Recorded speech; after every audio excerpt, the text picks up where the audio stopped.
The law of God written in the Pentateuch contains references to what is called a detestable practice. It was so serious that if an Israelite participated in it, they would be sentenced to death by stoning. That practice was human sacrifice. In Leviticus and Deuteronomy, the Canaanites were said to sacrifice their children to the pagan god Molech by burning. Interestingly, these statements have often been dismissed by modern scholars as over-exaggerations written to emphasize the evil of Israel's enemies.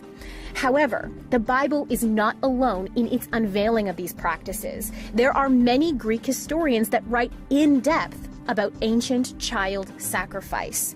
And recently, a Phoenician burial ground for ritualistically sacrificed children has been uncovered.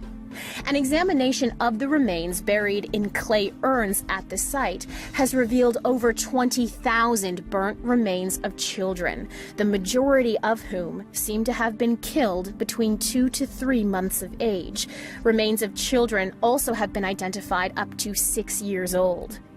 Disposal of the bodies by burning are clear from the remains, and written Greek records fill in some detail.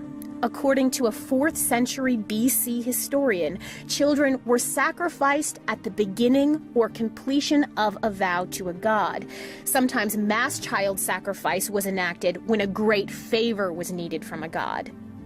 Despite disturbing details from history, we do know from the Bible that these practices did slip into ancient Israel. There were at least 2 kings condemned for practicing child sacrifice, Ahaz and Manasseh. Their evil ways prompted their great-grandson King Josiah to destroy the special site built in Israel for sacrificing children. Though it spread into Israel, the Bible is clear that child sacrifice is always vile and carries a solemn warning that judgment will always follow.